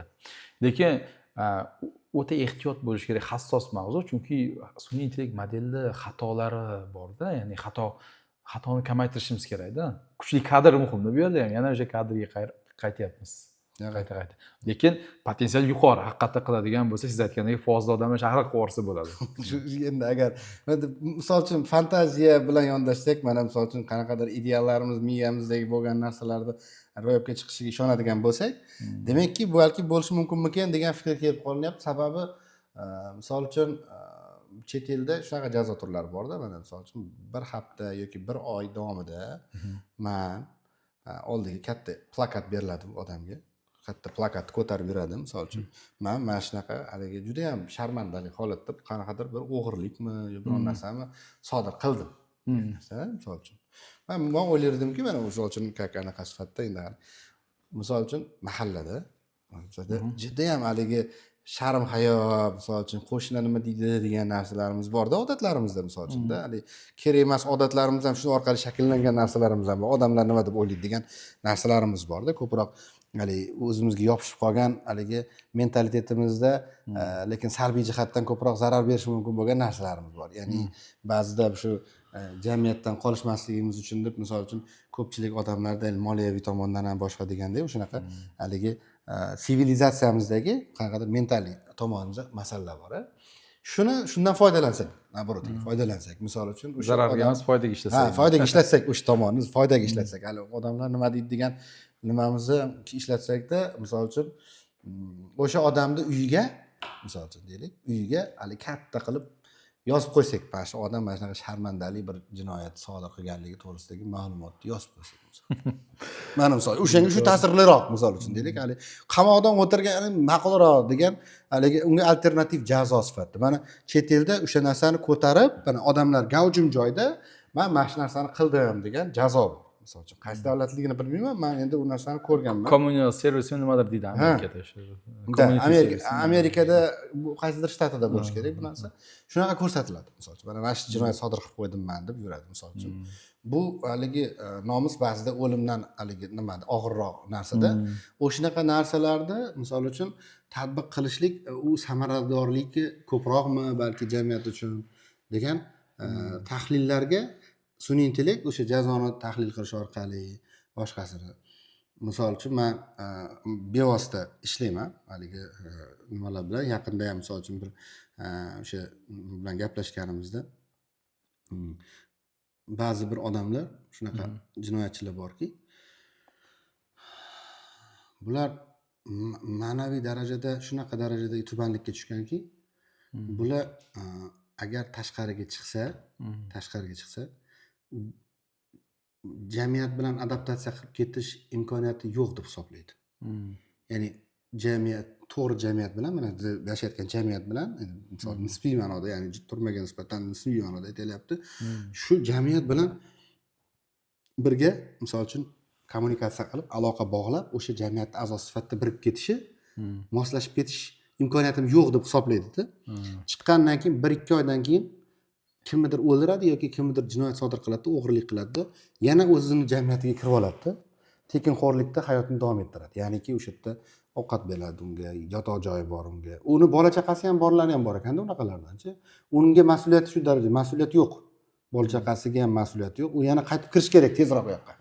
O'zi shuni xohlaydi. Balkim unga u komfort zona-ku unga, naborot, to'g'rimi? U yerda kiritishi. Uni aksincha biz bu yoqqa tortarmiz. Balki u yerni qiyinlashtirish kerakdir. Ba'zi bir tizimdagi ba'zi bir haligi mexanizm deymizda, buni jazo mexanizmi boshqa. Ba'zi bir tizimdagi mexanizmlar shunaqa deb o'ylayardingizki, odamning tafakkuri haligi erkin fikrlashimiz mumkin-ku, misol uchun.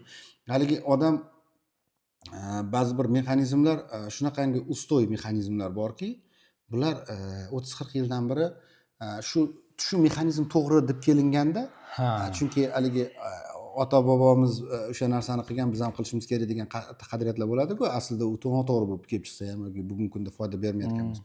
Ana shunga o'xshagan tizimdagi muammolar borligi ko'rinadi ba'zida. Ana shularga misol uchun bugungi kunda, bugun texnologiya davrida yashayapmiz. Bugun juda ham tez o'sish bo'lyapti misol uchun.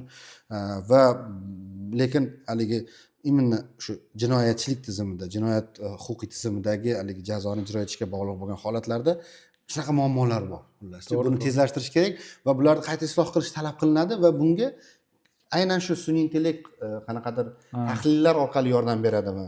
To'g'ri. Sun'iy intellekt o'zi avtomatlashtirishda aslida, ya'ni eng yo'q deganda avtomatlashtirib beradi, tezlashtirib beradi. Va endi aql qo'shish u precision medicine'ga o'xshab ketyapti. Siz aytayotgandek hammadan kelib chiqib turib qilish, ya'ni hammani o'zidan kelib chiqib turib o'sha jinoyatga jazo belgilash, albatta u narsalarni sun'iy intellekt qila oladi. Lekin o'sha birinchi qadam men aytgan bo'lardim, ya'ni birinchi o'rinda sudyalarni almashtirishmoqchi emasmiz biz. Ya'ni boya Yevropaning qoidasini ham aytdingiz, ya'ni doim odam turish kerak sun'iy intellekt tepasida. Ikkinchidan o'sha ishlarni tezlatsak, adolat o'sha ko'proq tatbiq bo'ladi. Ya'ni masalan, sudyalar ham hozir qo'rqib ketishi mumkin, "Men hozir nazoratga tushamanmi?" deb turib, hech yo'q, mana bo'pti, unaqa sun'iy intellektdan yordamchi sifatida foydalaninglar deb turib tezda boshlash kerak shu narsani. Juda ham nagruzka ko'p sudda. Sudda juda ham haligi yuklama ko'p. Sud juda ham ko'p ish ko'radi-da. Bu nereal haligi adolat bu yerda bo'lishlik ehtimoli ham o'z kamayib o'zi ham asabiy bo'lib ko'pchilikni qamab yuborar ekan. Ehtimoli ham boshqasi ham vaqt imkoniyati yo'q-da u sudyani shunchalik ishni ko'rib chiqishiga to'g'ri. Odamda u. Odam. Shuning uchun ham balki haligi aytganingizdek tezligi orqali tez bo'lishga harakat qiladi-da, endi o'sha adashish faktorlari kelib chiqishi mumkin.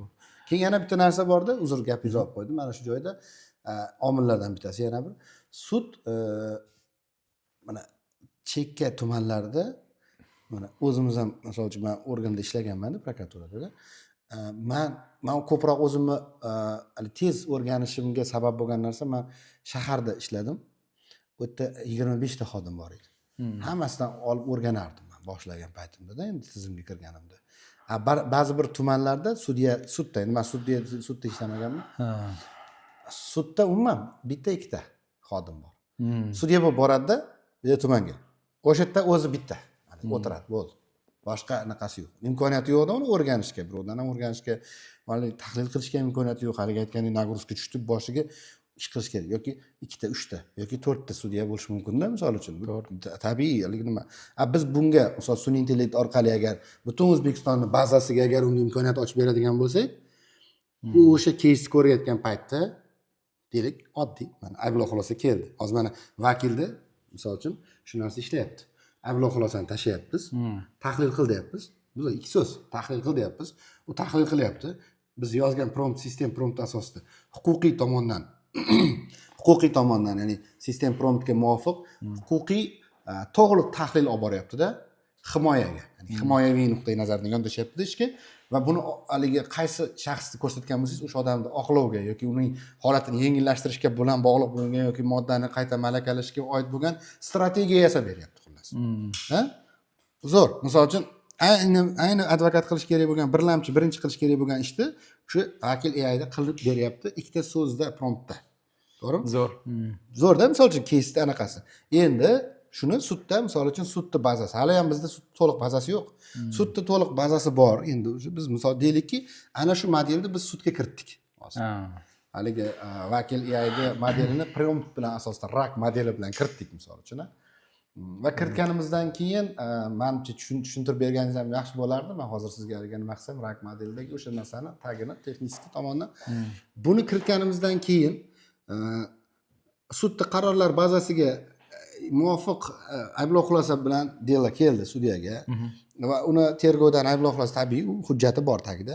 Shuni oldida unga tashadi misol uchun. Butun O'zbekistondagi sud huquq tizimida nima bo'lyapti bu modda bo'yicha? Aynan shu holatda shunga analogi o'xshash bo'lgan hukmlarga muvofiq sudya qanaqa malakalagani yaxshi bo'ladi, to'g'ri bo'ladi bu narsani, optimal darajadagisini va qanaqa pozitsiya tutgani yaxshi, ko'proq qaysi jihatlariga e'tibor berish kerak. Hali savol javob qilgan paytda kerak bo'lsa guvohlarga qanaqa savollar berish kerakligi to'g'risida ham tuz berish mumkin savollarda. Misol uchun haligi sud misol uchun o'tirgan joyda tayyor hamma narsa tayyorlangan holatdagi bitta 5 minut ichida ayblov xulosani tashatdi, hamma narsani raskladkasini chiqarib oldi o'ziga va proses ketyapti, u tayyor savollarni mana biz guvohga mana savollarni bersang, holatga oldinlik nuqtai nazaridan holatga aniqlik kiritib beradi bu senga. Mana bu bo'yicha bu keltirib berish kerak. Asosiy nuqta mana shu joyda. Malakalash uchun muhim bo'lgan 3 ta 4 ta holatlar mana shular. Endi buni misol uchun endi siz keyin undan keyin o'zingiz xulosa qilasiz qani. Sudga havola qilib qo'yapmiz-da, misol sistem prompt orqali va sud misol uchun o'sha narsani ko'rdi, butun bazani tahlil qildi-da, sud уже qaror chiqarish uchun osongina bitta nimani ayladi. Mana shu narsani sudga rak tizimi degan tizim orqali misol uchun nima qilishdagi imkoniyatlarni aynan shu rakni oddiy qilib, haligi texnik bo'lmagan holatda tushuntirib va buni imkoniyati bormi yo'qligini ozgina sal bersangiz. Bo'ldi. Men ham qisqa qilishga harakat qilaman, vaqtimiz Vaqtimiz ham ko'p. Xo'p, RAG o'zi nima tizimida? Berilayotgan, generatsiya bo'layotgan tekstni muayyan bir bazaga ground qilish, ya'ni o'sha bazaga asoslangan shunga xos holatda, monand holatda javob chiqarish kerak edi. Masalan, o'sha sudlarda o'sha berilgan huquq dokumentlariga asoslanib bular ishlash kerak. Siz aytayotgan o'sha ya'ni sudda tizimlarini optimallashtirish, prosesslarini optimallashtirish ana o'sha berilgan hujjatlar asosida bo'ladi. Mana shu o'sha RAGga kuchli tomoni o'zi generatsiya qilib yuborishdan. ChatGPT masalan o'zidan o'zi chiqib qilib yuboradi, bilmaydi nimaga asoslanib. Gallyutsinatsiya. Ha, RAGda shu narsa bor. Mana bunga asoslanib bunaqa qiladi deyiladi-da. Shu aniqlik kerakdi bizga. Aniqlik bo'lmasa ishonmaysiz-ku u narsaga. Va mana shu yerda ancha ishlar ko'p. Ya'ni bu yerda masalan vakilni qanaqa qilib kuchaytirdik biz masalan. U birinchisidan RAG tizimi o'zini optimal qilsa bo'ladi, lekin ikkinchisidan eng katta bo'lgan narsa sizni jamoangiz bilan bergan ma'lumotlar bo'ldi. Ya'ni u ma'lumotlarni o'sha yaxshi organize, ya'ni tartiblash kuchaytirib yuboradi RAGga. Lekin u tartiblashda ya'ni ham sun'iy intellektni bilish kerak, ham bu yoqda ekspert bo'lish kerak. Ikki kishi ishlagani uchun zo'r tartiblanadi, birpasda aniqlik oshib ketib qoldi. Bu hali ya'ni boshlanishi. U modelni o'zini kuchaytirsangiz endi mana bu ma'lumotlardan foydalanayotgan ya'ni aniqlik yana oshib boraveradi. Shkaf polkalariga to'g'ri qo'ygandek. Ha, xuddi shunaqa. Chunki tez topasiz-da shunda. Qidirilayotgan ma'lumotni. Mana qanaqa qilib tartiblash mumkin va shuning uchun domenni o'zida ekspert bo'lish kerak. Masalan, hozir ko'pchilik qilayotgan muammo nima desangiz, ular aslida sun'iy intellekt kompaniyada huquq sohasiga kiraman deyapti. Yana ba'zilar bor, aslida ular huquqiy kompaniyada sun'iy intellektni qo'shaman deyapti-da. Aslida ikkovi ham kerak. Hamma soha shunaqa hozir. Ya'ni sun'iy intellekt o'zi ola olmaydi. Doktorlarning sohasi ham shunaqa. Doktor ham kerak, sun'iy intellekt ham kerak. Mana shu tarafga ketish kerak aslida. Va siz aytgan sud tizimiga albatta uni qo'shish kerak. Menimcha keyingisida shu mavzuda podkast qilgan bo'lsa kerak. Zo'r. Rahmat. Haligi hammamizda ham xudo xolasa mana shu sud hali kiberxavfsizlik tomonlarimiz qoldi. Ozgina bu narsalarda qanaqa tajribalar bo'ldi? Ko'p hali ma'lumotlarda utechka bo'lib ketilishi, haligi ayg'oqchilik bo'lishligi mumkinligi nuqtai nazaridan muammolarimiz bor. Buni ham oldini olish muhim deb o'ylayman. Ya'ni yurtimizning tinchligi, xavfsizligi nuqtai nazaridan. Bunga endi keyin alohida to'xtalganingiz ma'qul ekan. Sababi ichida naqalarimiz bor. Sizga katta rahmat. Bugun ancha ko'proq narsani yoritishga harakat qildik. O'ylaymanki, manfaatli bo'ladi va biz ham o'sha sohaviy hali yurtni farzandi sifatida birinchi navbatda mas'uliyatimiz va burchimizni anglaymiz va ikkinchi navbatda o'sha sohaga mutaxassis qilib mana shu jamiyatda tarbiyalandik va buni bir aksini qanaqadir yaxshilik ma'nosida berishimizga harakat qilyapmiz va sudda ham masalan uchun mana sun'iy intellekt bo'yicha qanaqadir loyiha bo'ladigan bo'lsa biz ham tabiiyki o'zimizni bilim ko'nikmalarimiz, tajribamizni birgalikda amalga oshirishga va bu sohada hozirgi kundagi bir bilmadim yagona deyolmaymiz balkim haligi konkurentlar bo'ladigan bo'lsa balki ularga tegmasin. No ancha konkurentlar ham yaxshi, bir ikkita konkurentlar yetib olay deyishyapti. Qattiq harakat qilmasak biz xursandmiz. To'g'ri, biznes nuqtai nazaridan harakatimizni kuchaytiramiz. Ikkinchi tomondan bu nimaga olib kelar ekan?